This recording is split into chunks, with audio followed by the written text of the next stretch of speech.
thank you very much, Yona, for your gracious words. I can also say you're a really nice guy, and I just wanted to highlight the fact that Yona thanked all his interns, and he's always, every time I've been with him, he's always done that, very gracious of him. Not many people in Washington do that, so it's very nice. I'm also a little jealous, though, because some of these people I remember applied to Hudson, but I think they chose you and Potomac over Hudson, the internship program. So that's just a good testimony to your mentorship. All right, since I know I want to allow plenty of time for questions and discussion, I'm just going to focus in on one issue, which is the Turkey relationship with NATO and how that's played out in Syria, and outline why Turkey's evolving role in NATO, then discuss a bit the Syria crisis, and then end so that we can engage in a bit broader discussion. What's interesting is Turkey, it was a few years ago, there was a lot of doubt whether Turkey would even stay in NATO because it was looking like it was going to drift eastward in some people's views. It's actually become one of NATO's most important members. First, it's bringing many important assets to NATO in its third iteration. Just to remind people that NATO 1.0, it was set up to deal with the Soviet threat, keep the United States and Europe, and keep Germany and other countries within Europe from going into conflict with each other. NATO 2.0, during the 1990s, it was project stability throughout the continent, primarily through ending the conflicts in the former Yugoslavia, enlarging membership, working out some good relationship with the former Soviet bloc. But particularly since the 9/11 terrorist attacks, it's gone on NATO 3.0, broader mission of trying to promote stability globally under the assumption that threats are global. So whether it be terrorist base in Afghanistan or missiles launched from Iran or whatever, or cyber attacks from China, these threats are coming throughout the globe, so NATO's got to go out there to help build an international coalition to manage it, not to run it itself, not to displace the UN, but to help with that. And in that mission, Turkey's become more and more important. It has a very dynamic economy, probably the strongest of the NATO countries at various points in recent years. It's allowing it to build up a very extensive military capacity, military defense industry. It's the predominantly moderate Muslim population is an asset, particularly in the Middle East, since it gives them good situational awareness and helps NATO engage with these countries in all sorts of ways. It's one of the most readily deployable armies in Europe. Turkey's location is very good in terms of bringing into NATO all important geographic perspectives about the Balkans, the Caucasus, the Middle East, Eastern Mediterranean, and so on. In terms of concrete contributions, in Afghanistan, there are 1,000 Turkish soldiers, sometimes more, contributing to the NATO mission there. It's also been training the Afghan National Security Forces, promoting peace initiatives through the Istanbul process. And if there's going to be a peace between the Taliban and the Karzai government, Turkey will probably play some role in that process. Recently, the Shanghai Cooperation Organization recognized Turkey's potential in this regard and gave it a special dialogue partnership status. And so that could be very useful as NATO tries to work with the Shanghai Cooperation Organization, as NATO reduces its combat role and the SCO picks up its regional security role. In terms of missile defense, there's a good reason why Iran is never mentioned in these discussions, because Turkey refuses to allow that. They say that the missile defense officially is not directed at any particular country. It's directed against a generic threat. So it's like our defense program. We keep the same kind of programs. We don't say they're against Russia and China. We say they're against generic threats of instability or whatever. Despite that, and despite its efforts to improve its relationship with Iran, which has had its ups and downs, it took the very courageous decision to host the only early warning radar that NATO has right on next to Iran. The Iranians understand what its purpose is to monitor Iranian missile launches. And Turkey made that decision, despite its efforts to improve relations with Iran, as part of what it saw as commitment to alliance solidarity. Other contributions, it is one of the few countries that is contributing to the NATO's nuclear sharing arrangements by, as far as we know, it's not open, but according to press reports, hosting as many as 100 tactical nuclear weapons. Miles, I'm sure, in the second session will maybe say this isn't too much of a contribution, maybe he may consider a negative contribution, but in terms of the current NATO policy, it's a contribution. because NATO at some point may want to get rid of those, but it wants to get something in return, ideally reduction in Russia's tactical nuclear weapons. Its influence in the Balkans is strong. It's improved relations with Serbia. It's helping to deal with Bosnia and Kosovo and reduce tensions in that region. It's going to take a greater role in the NATO new command structure. They're setting up one of the land commands in Turkey. It's played a major role in trying to promote NATO enlargement on the assumption that the countries that were brought in are near Turkey, and it's better to have them in NATO than out, because, and even the process of trying to bring them in is good because it helps reduce tensions and so on. In terms of energy security, it's playing a natural role as a conduit between energy supplies that are coming out of the Caspian Basin, come to Europe. And more recently, it's playing a role in helping to promote security and democracy in the Middle East. And then, if NATO is ever going to intervene militarily in Syria, it's going to be through Turkey. In that regard, the recent crisis, just to point out with Syria where we were, Turkey has pretty much been in the NATO mainstream, how it reacted. I mean, the protests began, as you remember, in Syria in March 2010. Initially, Turkey, United States, other governments wanted the Assad government to reform. There was not original calls for it to be removed. The Assad government either ignored the advice or said they would do it and then didn't do it, and just relied on fig leaf reforms and basically alienated that, eliminated the possibility of peaceful reconciliation. And we sent into this violence, and Turkey has moved in step with NATO to harsher and harsher measures.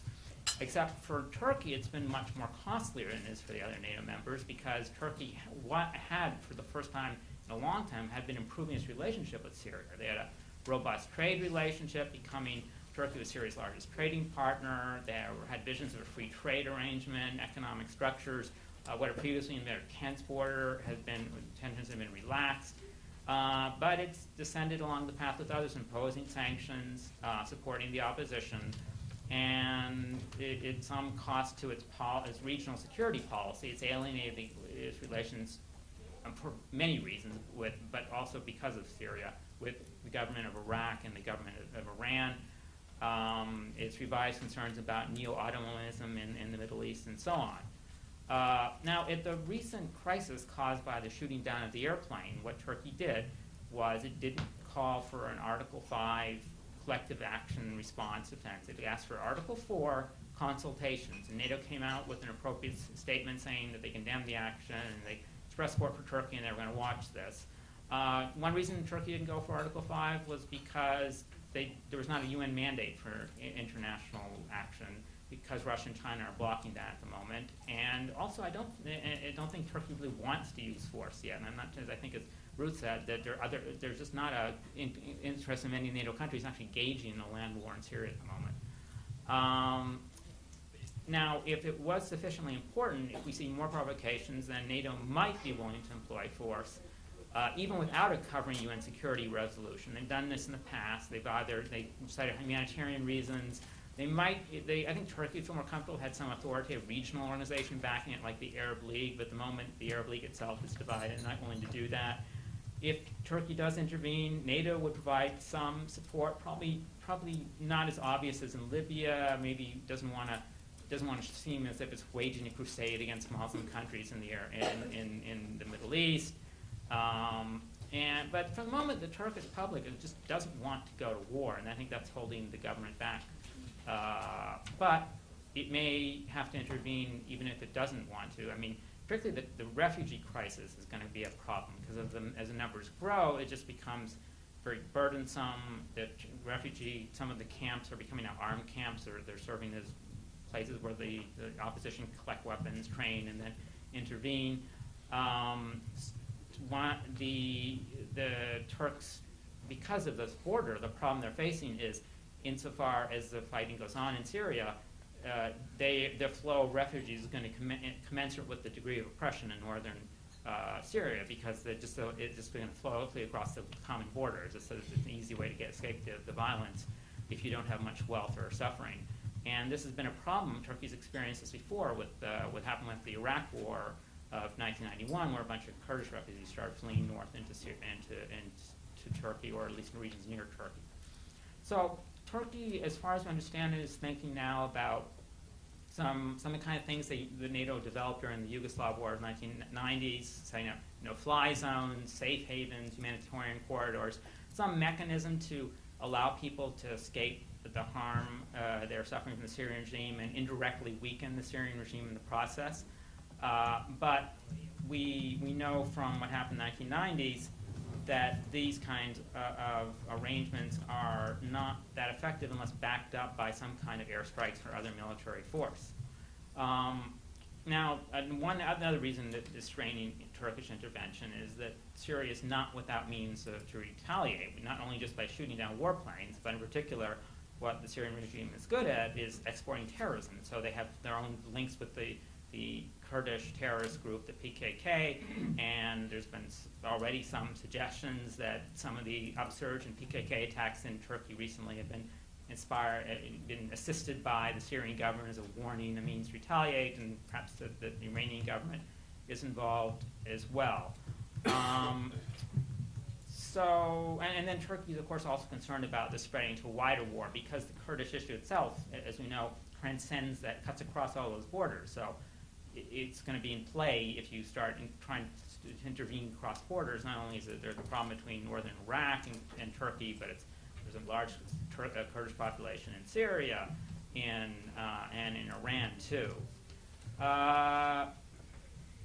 So where are we now? We've got pretty much lousy choices. The regime in Syria has, I think, deliberately confronted us with a situation trying to polarize the choice between a radicalized opposition and an atrocious regime. And so the incentive is to back neither. So I think what Turkey and NATO can usefully do is try and unify, as it's been doing so far, the Syrian opposition around a more moderate platform, keeping the extremists from dominating it, since that's actually just plays in the regime narrative of they're facing terrorists supported by foreign elements. And I think that Turkey can play a role in helping to deal with that, since the camps are based on Turkish territory. And what we will also need is some good contingency planning. People in NATO to better think if the regime falls, or if something, if Assad resigns, what comes next? Because it's going to be like Libya, but worse. So we made this mistake in Iraq about not really thinking through what would happen when we replace the old regime without what's coming next. So they better have some good thinking about how they're going to deal with that following situation.